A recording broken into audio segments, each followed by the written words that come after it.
South ఇండియాలోనే అతి తక్కువ ధరలకి రత్నాలను అందించే ఏకైక సంస్థ 6JVR. Hello guys, welcome to our channel. నేను మీ నందు. ఎస్, ఇవాళ మనతో పాటు ఉన్న స్పెషల్ గెస్ట్ ఎవరు అంటే అమ్మాయిలందరికీ ఆయన అంటే చాలా క్రేజ్ అని చెప్పుకోవచ్చు. అమ్మాయిలు ఒకటే కాదు, ఇంట్లో ఉండే లేడీస్ అందరూ కూడా ఆయనకి చాలా పెద్ద ఫ్యాన్ అన్నమాట. ఆయన ఇంటర్వ్యూ దొరకడం అంటే అది చాలా పెద్ద టాస్క్ అనే చెప్పుకోవాలి. బుల్లితెర మన్మధుడు, బుల్లితెర శోభన్ బాబు అనే ట్యాగ్ లైన్ కూడా ఆయనకు ఉంది. ఎస్, మనతో పాటు ఉన్నారు నిరుపమ్ గారు. హాయ్ నిరుపమ్ గారు. హాయ్. మీ ఇంట్రోకి గ్రీన్ టీ కంటే వేడిగా ఉంది. సో బేసికలీ మీరే చాలా హాట్, సో ఇంట్రడక్షన్ కూడా కొంచెం హాట్ గా ఉండాలని చెప్పండి. గట్టిగా ప్రిపేర్ అయిన అర్థం అవుతుంది. ఎస్, అంటే మీ డేట్స్ దొరకడం చాలా కష్టం కాబట్టి మీ క్రేజ్.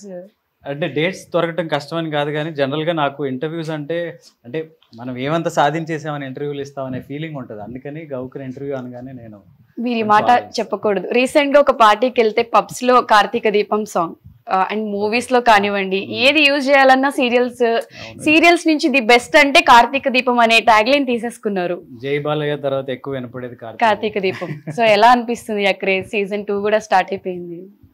చాలా హ్యాపీ ఉంది. జనరల్ గా రెగ్యులర్ గా టీవీ సీరియల్స్ కి ఒక దక్కని ఒక ఘనత అని చెప్పాలి. Yes, very very very happy. Okay, Karthika Deepam 2లో మీ క్యారెక్టరైజేషన్ ఎలా ఉండబోతుంది? చాలా ఆల్రెడీ స్టార్ట్ అయింది కాబట్టి చాలా మంది ముందు సీజన్ 1లో నా స్వెటర్స్ దాని గురించి మాట్లాడారు. సో ఇది కంప్లీట్ కాంట్రాస్ట్. ఓకే, కొంచెం బొమ్మల చొక్కాలు, ఇది ఒక స్టైల్, కొంచెం ఫంకీగా ఉంటుంది కొంచెం. ఓకే, మిమ్మల్ని చూడగానే బేసిక్లీ ఒక క్వశ్చన్ అడగాలనిపించింది నాకు. నేను చిన్నప్పుడు చదువుకుంటున్న ఏజ్ లో చంద్రముఖి సీరియల్ వచ్చేది. అక్క మీరు పేరుగా చేసేవారు. అప్పటి నుంచి మీ సీరియల్ కి మీకు ఫ్యాన్ అన్నమాట. సో ఇప్పుడు మేము పెద్దగా అయిపోయాము, మీరు మాత్రం ఇయర్స్ పెరుగుతున్నా అంతే యంగ్ గా. ఇయర్స్ పెరిగే కొద్దీ ఇంకా గ్లామర్ పెరుగుతుంది. అంటే మీకు చాలా ఉన్నాయి, ఇన్ఫర్మేషన్ ఉంది. నా చిన్నప్పుడు, నా స్కూలు. సీరియస్లీ అప్పుడు ఎలా ఉన్నారు, ఇప్పుడు అంతకు మించి అంటే ఇంకా అందం పెరుగుతుంది. అంటే మీ గ్లామర్ సీక్రెట్. Thank you. అంటే నాకంటే మెయింటైన్ చేసేవాళ్ళు చాలా మంది ఉన్నారు సినిమాల్లో కానీ అట్లా కానీ. ఏం లేదండి, nothing. Little bit of care, ఒక డైట్, ఫిట్నెస్ అంటే వర్కౌట్స్, ఇంతే. తిన్నది అరిగించుకోవటం, ఇంతే, సింపుల్, అంతే, నథింగ్ మోర్ దాన్. సో ఎంత ఎదిగినా కూడా ఒదుగుండే పర్సన్ ఎవరైనా ఉన్నారు అంటే ఎక్కువ మీ నేమ్ వినిపిస్తుంది. అంటే అంత సైలెంట్ గా, ఎక్కువ హడావిడి లేకుండా, ఇప్పుడు కూల్ గా, అలా ఎలా ఉంటారు? మెయిన్ గా మైండ్కి ఏం తీసుకోను. బేసిక్గా టెన్షన్స్ అవనివ్వండి, be it good or bad, ఏది నేను అంత మైండ్కి ఎక్కిచ్చేసుకుని అట్లా ఉండను.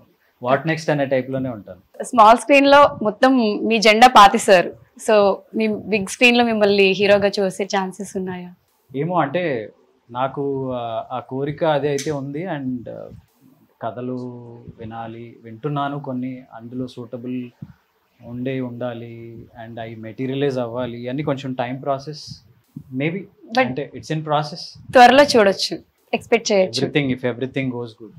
సో ప్రతి ఒక్కరికి సొంత ఇంటి కళ ఉంటుంది. సో రీసెంట్ గా గృహప్రవేశం చేశారు, ఆ ఫీల్ ఎలా ఉంది?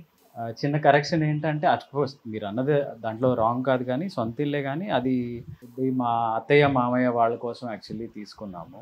ఓకే, మన పేరెంట్స్ కానీ మన పెద్దవాళ్ళు చాలా మంది వాళ్ళ లైఫ్లో ఒక తీరని కళ అని చెప్పొచ్చు సొంత ఇల్లు అనేది. ఎందుకంటే వాళ్ళు చాలా కష్టపడతారు, ఇయర్స్ టుగెదర్. అప్పట్లో ఉన్న ఉద్యోగాలు, అప్పట్లో ఉన్న జీతాలు, వాటికి వాళ్ళకున్న పిల్లల్ని పెంచడానికి, వీటికే ఎక్కువ మంది సంతానం ఉంటే వాళ్ళకి అదే సరిపోతుంది, వాళ్ళని తీర్చిదిద్దటం. అండ్ సొంత ఇల్లు అనేది వాళ్ళకి కలగానే మిగిలిపోతుంది. సో అలా ఇది నా వైఫ్ మంజు వాళ్ళ పేరెంట్స్ డ్రీమ్ సొంత ఇల్లు అనేది. సో వాళ్ళ కోసం మేము కలిసి తీసుకున్న హౌస్ అది. ఓకే, సో ఫర్దర్ గా ఏం మూవీస్ రాబోతున్నాయి? ఏమైనా ప్రాజెక్ట్స్ సైన్ చేశారా?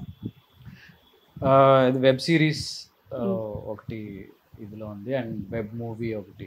సో ఇవన్నీ ఇన్ ప్రాసెస్ అన్నమాట. ఇన్ ప్రాసెస్ లో కొంచెం మెటీరియలైజ్ అవడానికి టైం పడుతుంది. ఓకే, సో గ్రీన్ టీ కూడా తాగుతూ మాట్లాడొచ్చు, ఆ గ్యాప్ ఇవ్వట్లేదంటారా? అదే లేదు, కొంచెం వేడిగా ఉంది. ఓకే, సో మీ నాన్నగారి నుంచి మీరు నేర్చుకున్న ది బెస్ట్ థింగ్ ఏంటి అంటే ఏం చెప్తారు? అంటే ఆయన ఈరోజు కొంచెం నాకున్న డిసిప్లిన్ అవ్వచ్చు, లేదా నేను నా ఫ్యామిలీని మేనేజ్ చేసుకుని ఫినాన్షియల్ మేనేజ్మెంట్ కానీ అది ఆయన దగ్గర నుంచి తెలియకుండానే నేను నేర్చుకున్నానని చెప్పాలి. అంటే నేను రియలైజ్ అయ్యే టైంకే ఆయన కొంతవరకు నేర్పించారు. ఓకే. ఇప్పుడున్న కొంచెం యూట్యూబ్ జ్ఞానంతో ఇంకొంచెం దాన్ని పెంచుకున్నాను.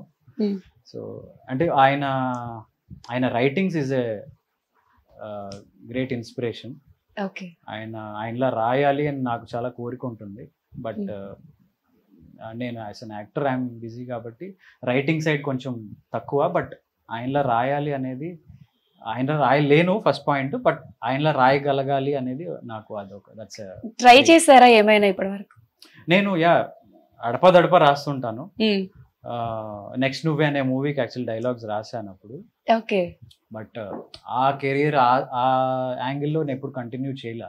నిరుపమ్ గారిలో యాక్టరే కాకుండా మంచి రైటర్ కూడా ఉన్నారు. అది ఫాదర్ ఆయన రాసేటప్పుడే ఆయన చేసే ప్రాజెక్ట్స్ లోనే నాకు 4 సీన్లు ఇవ్వటం, రాయరా అంటాం, అట్లా తెలియకుండానే ఎంకరేజ్ చేశారు, కొంచెం నేర్పించారు.